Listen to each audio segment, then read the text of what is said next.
All right, all right. Greetings, everyone, and welcome to Mentorship Monday. We're so glad you can join us today. I'm Chantel Cargill, the president of Women of UGA Leadership Council. Women of UGA creates opportunities for graduates, family, and friends to grow their connection with UGA, give back to what they love most, and guide others along the way. Through our philanthropic efforts, we proudly support two student scholarships, the Women of UGA Endowed Scholarship and the Women of UGA Georgia Commitment Scholarship. Today's conversation centers on creative entrepreneurship, owning your voice and your venture, what it really means to build something of your own. Stay true to your values and find the resources and support needed to grow.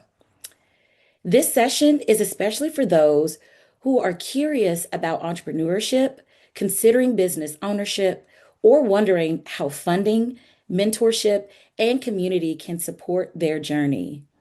It's my pleasure to turn things over to our moderator, the extraordinary Stacy Chavis, Mentorship Monday Committee Chair. Thank you, Madam President. We appreciate you. Again, I am Stacy Chavis. Good afternoon to everybody. We are excited to welcome you. We are honored to be joined by two incredible UGA alum who embody creative leadership, innovation, and service. Jill Puente, who is joining us from clear across country in Pacific time zone. So we're so grateful that you're here with us, Jill. We know it's early for you. And Catherine Mason. A quick few housekeeping notes. Please feel free to submit questions in the chat. We see the chat is already active and going. So any questions that you have, please feel free to put those in the chat and we will tag them for the Q&A portion at the end of the program. And I will start with brief introductions. Jill Puente is a partner in Unusual Ventures, where she works closely with founders to build enduring companies. Her career spans venture capital, operating roles, and deep advocacy for founders who are redefining what leadership and innovation look like. She is a double dog with degrees from SPIA in International Affairs and Public Administration. Thank you for joining us all the way from California, Jill. We also have joining us today is Catherine Mason, who is a Grady grad from the class of 2012. And she is the founder and CEO of Sculpt House, a fitness and fashion brand with studios in Atlanta and Dallas, and a national online presence. She pioneered classes combining various workouts like Legree and treadmills, and we have to find out how she thought of that, and leads a company with a focus on education and empowerment. Thank you both for being here this afternoon with us and giving back to the UGA community in this way. So we are going to jump in with our questions. All right, first question. When you hear the phrase creative entrepreneurship, owning your voice and your venture, what does that mean to you personally? And how has that definition evolved over your career? Catherine, we will start with you. Yes, I think that's such a great question. I think that owning your voice and your venture is about realizing that your voice and your vision are the business. And it's not a branding layer that you add later. It is something that from day one, you determine what your voice and your vision are for your business. Owning your voice is about confidence in yourself, in your decision making, and in your resourcefulness. And resourcefulness is a word that I love to talk about in entrepreneurship, because when you're building something from the ground up, you will not have all of the answers. And you'll need to find the answer to things that come up, and very confidently find your voice and take action. And entrepreneurship is so much about staying on your toes, constantly pivoting both in your perspective and your business, somewhat having to be reactive, especially in the beginning when you realize that you don't have certain policies and procedures and you haven't thought through certain things because the business is in infancy.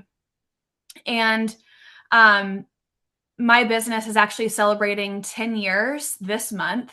So this feels super aligned to be talking about. I think that what's so cool as I reflect on these 10 years is that even 12 years ago, I created what my vision was for Sculpt House. And it's so much the same today, even though we are a very different business and we've evolved and lots of pivots, like I said, have had to happen. But if I think about what was my dream and my vision and my voice for Sculpt House, it actually remains the exact same today. Thank you, Catherine. Jill? So I'm sort of on the other side of things. Hi everyone. Nice to see you all. Thank you all for joining. Where I'm on the other side of things where we're giving entrepreneurs money, right? I'm in the venture capital business and we operate at the early stage. So it's often when there are entrepreneurs that come to us that have an idea or an insight for a business and they are interested in getting funding to go make that vision a reality. And I think so. We look for is it doesn't matter what business they're starting. We're looking for an entrepreneur who has some sort of insight and early proof that their idea is a really good one and that it's something that feels like uniquely ownable to them. So I'll give an example of a founder that we backed. Um, and he is in the construction tech business. So they build like an AI app for construction workers to use. And he was so passionate about this idea because he grew up in a household where his parents were in the construction business.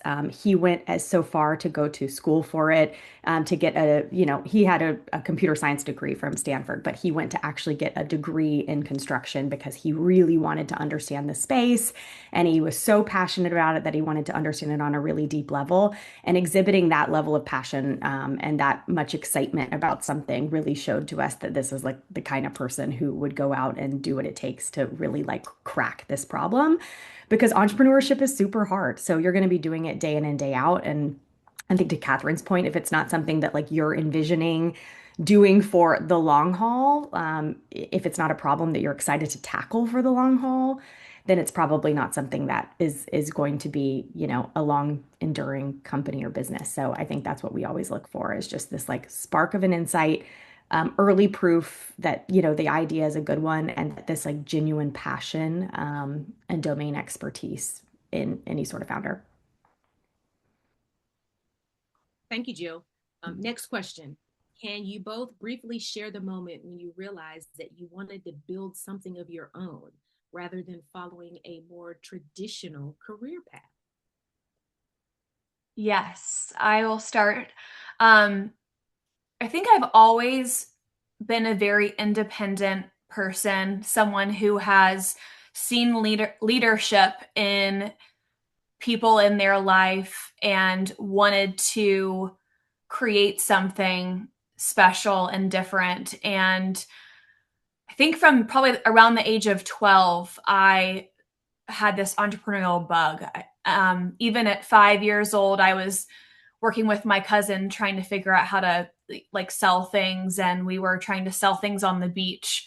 And like this power of being able to create something and sell it and the fruits of your labor.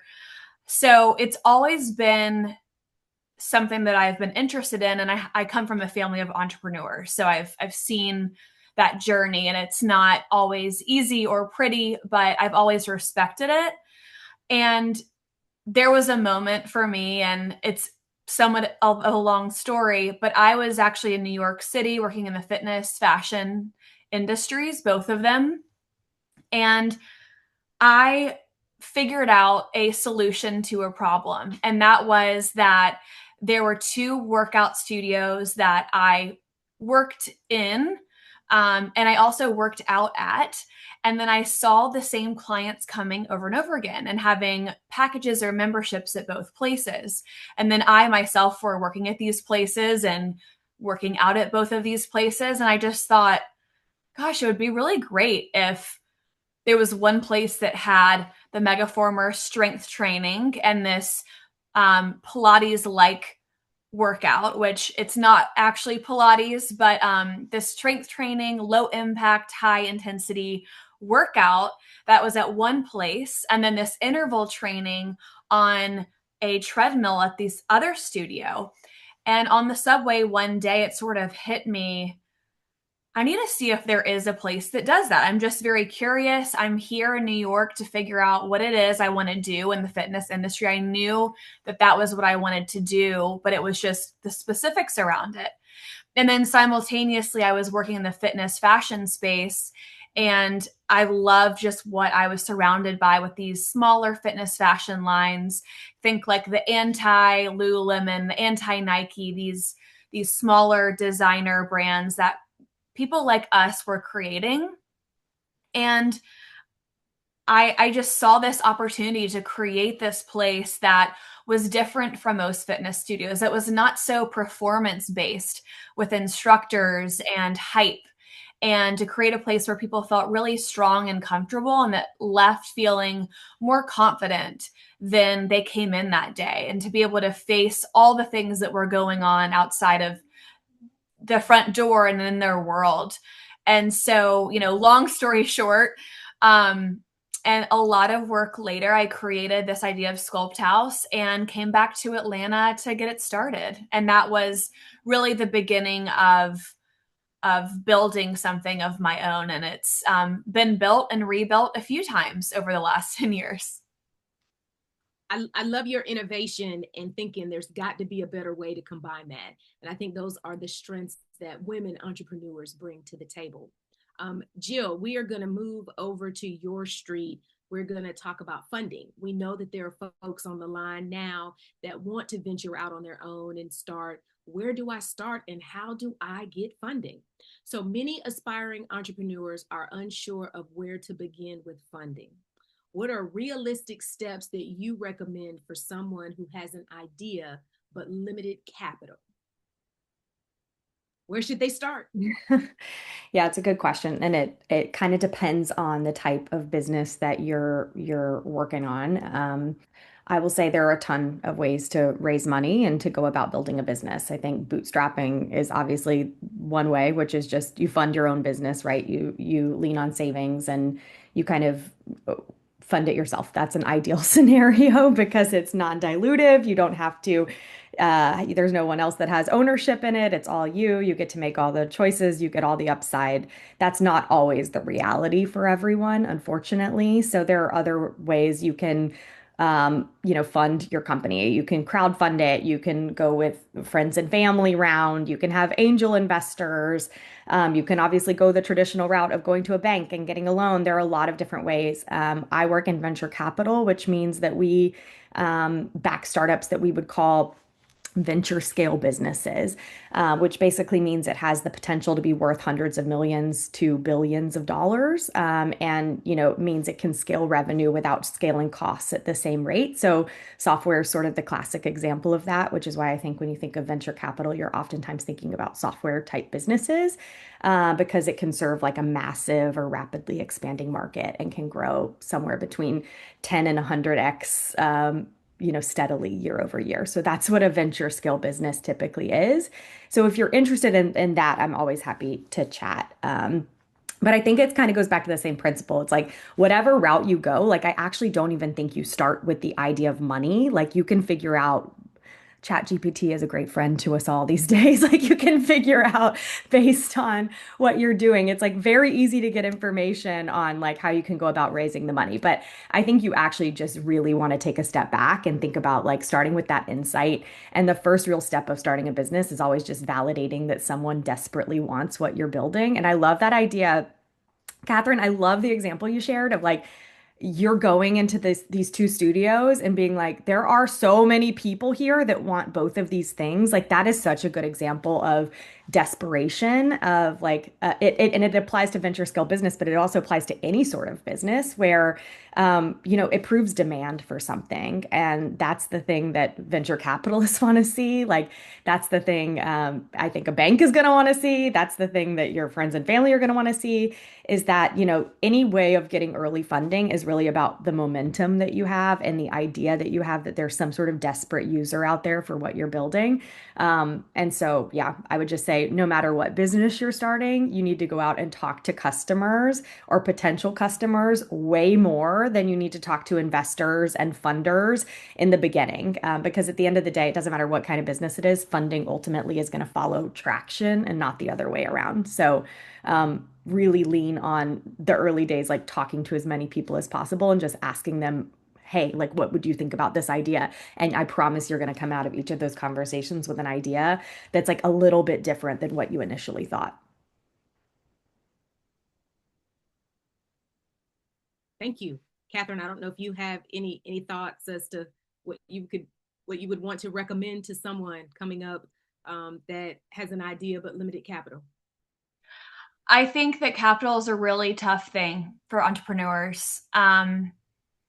I have leaned on the SBA quite a bit over the years, and that has been critical for me and my business, especially during the pandemic and in this rebuilding phase that we've had over the last, which is crazy to say, 6 years after the pandemic started. We have been rebuilding that long. That's how long it's taken. But I think that there are a lot of great resources. We actually announced last week that we have a partner coming into Sculpt House for the first time in 10 years. And I think to Jill's earlier point, there is a lot to be said for owning your own business completely yourself and being the one to make decisions and trusting your vision and your voice. One downside of that is not having a true partner. And I think I have really yearned for someone else to have skin in the game, to lessen the burden on my own shoulders during really tough times. Of course, during amazing times, then you get lifted up. But I think in entrepreneurship, it's actually more of the hard times than it is the good times in some ways. But that's part of the journey. But I'm excited to now have a partner come in. And I was looking for someone, like I said, not just to provide money, but was able to provide real structure and see my vision and help support it and not change what I have already created. Thank you for that. Jill, still in the funding vein, what are some common misperceptions about venture capital or funding that you wish more founders understood earlier? Great question. I think that one common misconception is just that like VC is like the best path for every company. It's definitely not. It's like a specific tool for a specific kind of outcome. Um, and so, I think a lot of people want to go talk to a bunch of venture capitalists, and it could be a great path for you, but not necessarily. I think another just common misconception in a call that's mostly women here is that I think just in general, women are a little bit more reluctant to jump into entrepreneurship. Like you see that in the numbers, the vast majority of entrepreneurs are men. And especially in the tech space, like that's true. Most of the founders in our portfolio are men. And the funny thing is, like, women ultimately raise less venture capital, yet consistently, female founders are much, much stronger across the board. They have stronger outcomes. They build capital efficient companies in a leaner way. They just have stronger long-term performance. So I absolutely love female founders. I love to work with them. I love to back them. They tend to be better leaders in my experience. And so, I just think there's a common misconception around like what a founder looks like. And many successful entrepreneurs and founders didn't like fit the pattern early on. And they have to kind of like earn the belief by showing up and like and showing progress and not perfection. And that's really hard for us women, I think, just who we are. But yeah, I think it's a common misconception of like what a traditional founder looks like, and women make amazing founders. Thank you. Um, Next, as leaders now, how do you approach mentoring the next generation of entrepreneurs and creatives? You are here today and we are grateful. But what are other ways that you approach mentoring those that are coming behind you? Catherine, we can start with you. So, I honestly feel like I'm in the building phase of my business still, which sounds crazy after 10 years, but it's just the truth. And so I haven't been able to do as much mentorship outside of my business, but I am really proud of the way that I and my team have mentored our employees and also our clients. And um, I think that mentorship is so important. It's something that I've not like had a lot of support with myself. And I think that it's so important that if you are in a place in your life where you have the time and energy for that, um, I hope to be doing that at some point. I just feel like for where I am right now, I'm primarily focused on growing the employees that I have in my business and giving them opportunities. And I think that ultimately where I will like to go is focusing on helping women trust themselves and finding what makes them unique, what makes their ideas unique, and helping them refine their business based on that, and putting so many of the lessons learned that I have lived through. I feel like I've lived so many lives in this business, especially through the pandemic and outside of it. We've had a lot of success and a lot of failure.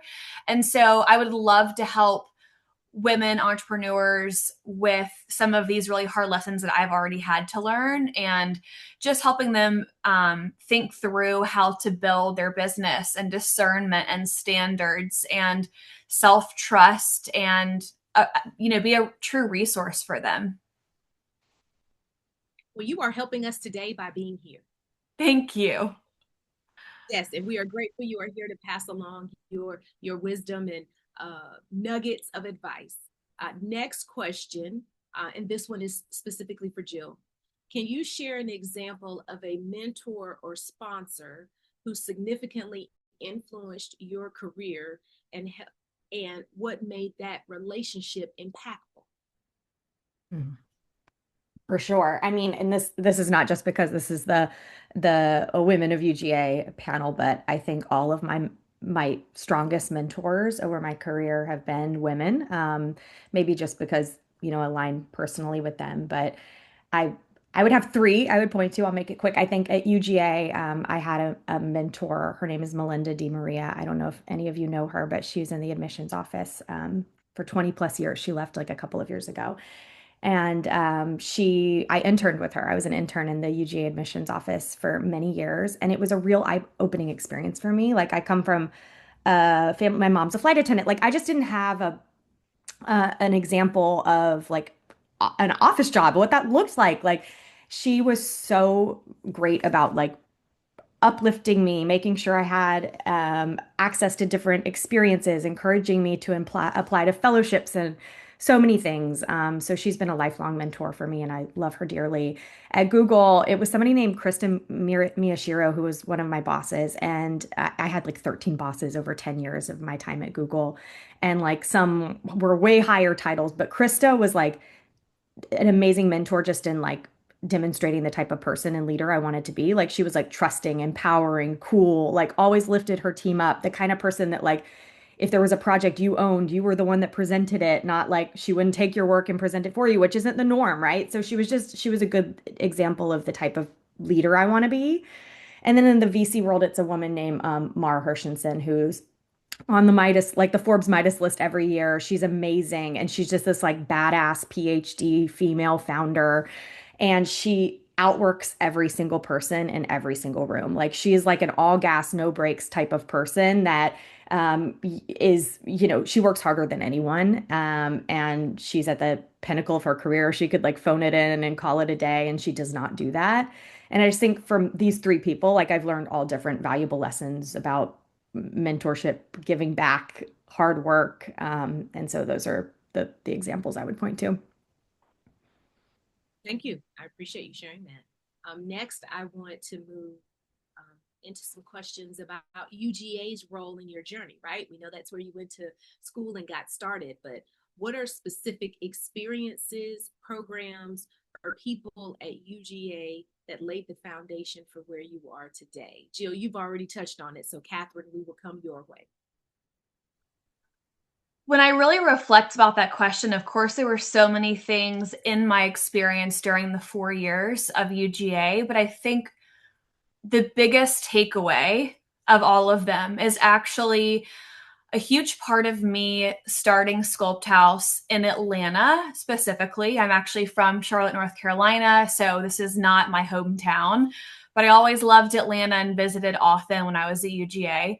There was a huge network in Atlanta because of UGA. And I felt like, being in a big sorority, being active on campus, and getting to know so many people that then came to Atlanta, there was this automatic network that was a real plus for me as someone starting a business from the ground up. And that also goes for Dallas, Texas. There's a huge UGA network there. And UGA alums have been a huge part of the early stages of getting Sculpt House off the ground, supporting us through all these different chapters over the last 10 years. And even people that I wasn't necessarily close with in college or just knew through association have been our clients, and they have showed up. And I even remember at the Dallas, Texas Sculpt House grand opening in May 2019, it was a ton of UGA grads that I knew, and they came to support the opening. And so I just think that shows that when you do start something from the ground up, especially something in retail or service, it's thinking through your network and who is going to get behind you, because ultimately, you need clients to pay the bills. And so I think there are so many things that UGA has done for me, and there's a long list of them. But helping lay the foundation, it's really about the people and how all these different people from those 4 years and now over all of these years, I've seen these people through phases of their lives and helped support them through pregnancy and postpartum and marriages and all the things. So it's been such a mutually beneficial thing and just a really cool experience. Thank you for that. I appreciate that. So the last question in this section, and you all have done it beautifully, but just a little bit more advice you would give, because we also have some current students on the line. So what advice would you give current UGA students who want to leverage their Bulldog network more effectively? Hi, current students. I think that I would just say you guys have it better than we did, because back in our day, you had to like call the alumni office and be like, have any alumni like said they would be willing to speak to students? And you had to just be like, who do you know out? And like I was trying to make connections out in San Francisco, like, and somebody be like, oh, I think I know a friend who graduated who might work at Apple. And you'd be like, cool, like I'll take it. Like, can you make these intros? So I think the fact that now there's just LinkedIn and some of these things you can take matters into your own hands just puts you at like a huge advantage, and you should take advantage of it. I think on the flip side of that, it's hard because it's so noisy now. Like we probably all get bombarded with a million just like random cold emails a day now because of AI taking over all of these cold emails. Like it's just so noisy that it's hard to break through the noise. I will say, and like building on the point Catherine just made, that people in the UGA network love UGA and like they want to help other UGA grads, they want to help other Bulldogs. And so you have got to find a way to like make sure that's not overlooked. So the best way to connect with anyone in the UGA network is through a warm intro. So obviously, if you see you have a friend in common on LinkedIn and reaching out and being like, hey, do you actually know this person? If so, could you like broker an intro? Super, people are usually super happy to do it. I think like this is a really tactical piece of advice, but just like don't sleep on LinkedIn. Like LinkedIn is a really useful tool. People are spending more time on it than ever before these days. And like we are all bombarded with a million cold emails. So my advice would just like really tactically be sending, if you don't have LinkedIn, like the whatever the pro account is that you have to pay for, you can still send a request to someone with a note attached to it and like right at the top be like fellow UGA alum here or like UGA student here seeking advice, like really enjoy seeing what you've done in your career. Would you be willing to give me a little bit of advice via email or in person? Because like sometimes people are just, unfortunately, the busier and more senior you get, like the harder it is to make time to have these conversations. But still, they can probably like offer some help via email. So like kind of leave the door open and just like, would you be willing to like connect and help a little bit? And people are usually often really willing to do that. But I would also say like do the work. You have to like I had a spreadsheet coming out of college with like literally 1,000 jobs that I applied to. And you're not going to hear back from most of them, but I kept track of it all. And I would like be like, who knows who? And like, cool, I need to follow up with this person in a month. Like you have to be willing to do the work early in your career. And then as soon as you get like your first job or you like jump into entrepreneurship, like it's gonna get easier from there. But don't expect others to do it for you. You still have to do the work, but lean on these tools to like help you figure out how to reach out to other bulldogs. And my experience has been that um, dogs are just like really willing to help each other, which is like a beautiful thing about going to a school with a great community like UGA. Thank you. I appreciate you giving us that um, tactical advice for current students. We are going to move to the questions in the chat. It has been robustly going as we have been having conversations, and I want to make sure folks leave here with the answers while we have two wonderful experts here. So our first question comes from Sydney Swain, who is currently in the entrepreneurship class in the MBA program at UGA. And they've talked about entrepreneurship through acquisition. And so for Jill, the question is, do you have any experience in that arena? Again, it is entrepreneurship through acquisition.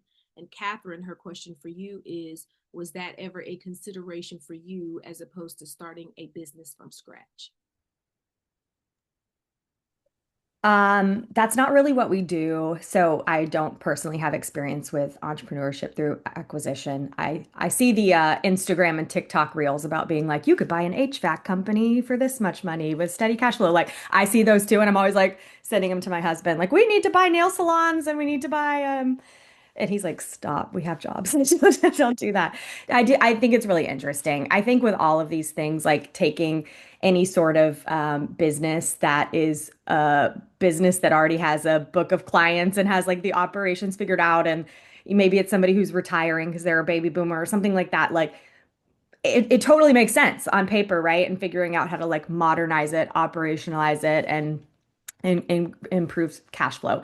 I will say, like, what's hard and often underestimated about any sort of entrepreneurship is that, like, buying a business is sort of like the easy part, like leading it, evolving it, working with current employees, people leaving, your equipment breaking. Like, it's actually like the real work that's actually pretty hard. So I do think sometimes like the idea of entrepreneurship through acquisition is like it feels like the path of least resistance, but if it's not a business that you are actually passionate about and that you actually understand, again, I kind of going back to that first point of like, is this what you want to do for 10 years or 20 years? Like, if you want to buy laundromats and like work on that and be going to a laundromat every day and like, awesome. Like, if you get your kicks out of that and you're going to be willing to like put all of your heart and soul into it, amazing. But my guess is the reason that like Catherine has been so successful at what she's doing is because she's genuinely passionate about the business. Like, it started from a place of like underlying passion for what it is.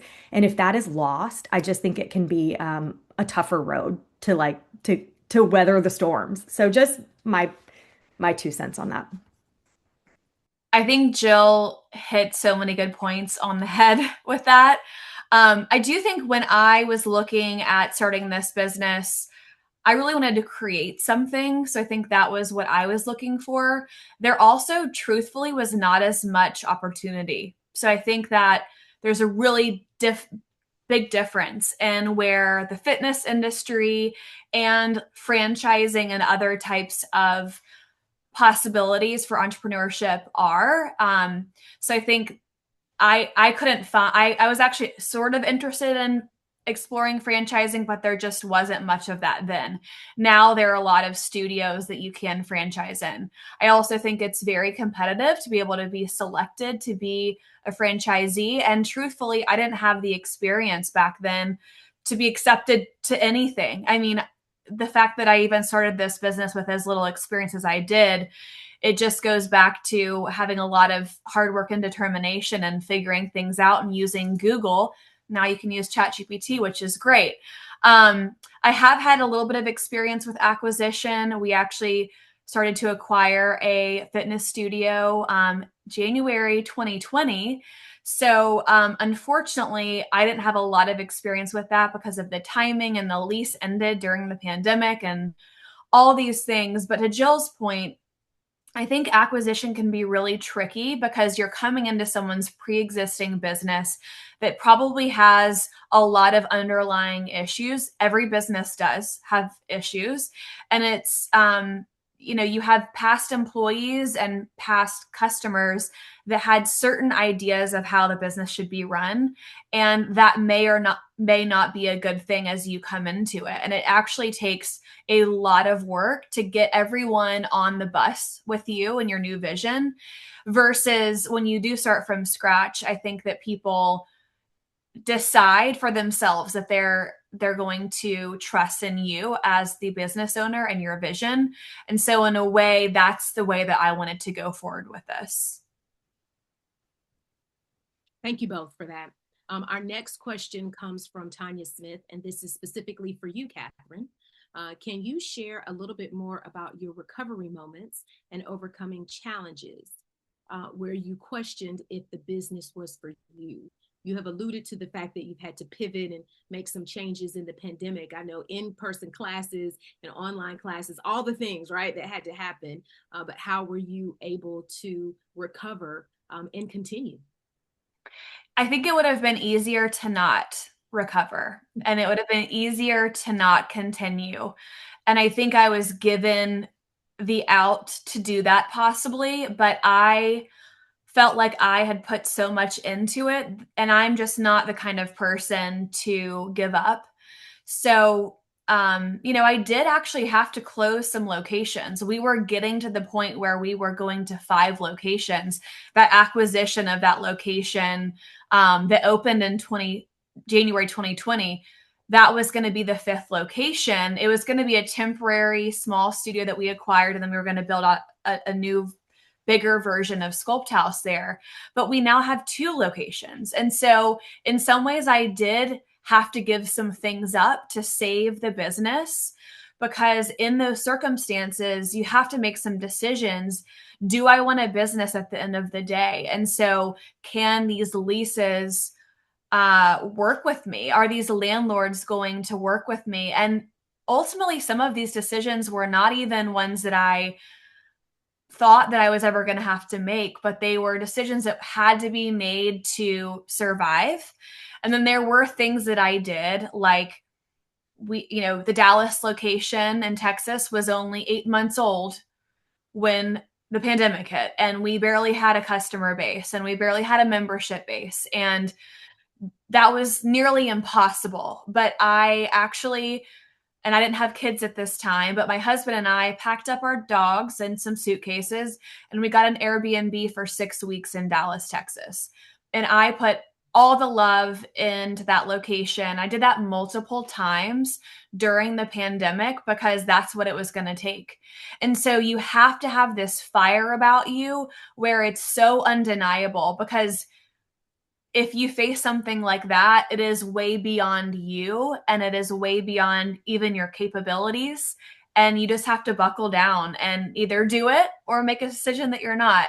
So it wasn't the fun decision in a lot of ways, and there were a lot of hard things that I had to do, but ultimately it came down to just a fire within me and not wanting to give up. Thank you. This question is specifically for Jill. How do you, as an investor, share that feedback that can't help? Wait a minute, hold on. Let me make sure I'm reading this correctly. How do you, as an investor, share feedback when you cannot help that particular business owner because their vision and yours are not aligned? I mean, I take the stance that like honesty is hard to come by because people want to be kind, but it's like really a gift to people. So I think if you can share why you're not investing, it's the nicest thing to do. And I always tell people, hey, this is why, like it's not going to work for us, but like I'm always cheering you on from the sidelines, which is true. I always love when we pass on a company and then I really liked the founder and I see that they're doing well down the line. Like that's awesome. Things come back around in life. And I feel like there's always the companies that like get away and you're like, oh, we should have. But it's great to see people doing well. I think on from your perspective, if you're going out there and you're like pitching your business to whoever and whether they choose to invest or pass, like I think the way you have to look at it is every conversation is a data point and you really have to open yourself up to hearing feedback. And that's hard because people do want to be nice. So they'll be like, oh, like the timing's just not right. But like, what you're doing is really cool. The thing is, a no, if it's not a strong yes, it's probably a no. So being able to say, hey, no hard feelings, but I would really love your honest take on like why this is a pass for you. You will be surprised by some of the honest, candid feedback you'll hear, and you will learn a lot through the process. So, like a fundraising process is painful, and you are going to hear no's, and it is going to be like, it is going to hurt your heart and your ego. But if you actually treat every conversation as a data point and you really truly try to understand like where people are coming from, you'll come out the other side so much stronger for it and your business will come out so much stronger for it, in my experience. Thank you for that. I appreciate that. And this is our last question from the chat. And I think this one is really important, given the experience that you all have looking back in retrospect. Do you think that a degree or major in entrepreneurship is helpful to young aspiring entrepreneurs, or would you recommend a different business major or another major altogether? Catherine, we'll start with you. I am so jealous that you guys have a degree in entrepreneurship. That is like such an incredible situation. That was not a possibility at UGA when I was there. And if it would have been, without a question, it would have been very clear from day one that I wanted to do that. I ended up majoring in PR, and that was a great experience too. I'm using a lot of those tools from the very beginning when we launched the business and throughout the entire experience, even through certain announcements that we had to make and phrasing things properly or really tough client situations and knowing how to communicate or with even employees. So there's so much that my education at UGA did provide, but I think that if you really do know that you want to be an entrepreneur and you have this opportunity at UGA, I would take it. I think that I have had to learn a lot myself through trial and error. And I mean, I laugh about saying Googling, but it's like really true. You have to just have this resourcefulness to you where you don't know the answer. You don't have maybe the education or the experience. I had never managed people before. And you have to figure out these answers and do it for yourself. But if you do have some of that educational background, and I think what's cool about that degree is it's not just general business, it's these other types of skills and things that are a little different and more specific to starting something from the ground up. And I just think it's like the coolest opportunity that you guys have that possibility. And I would really encourage you to explore that. If I could, I would.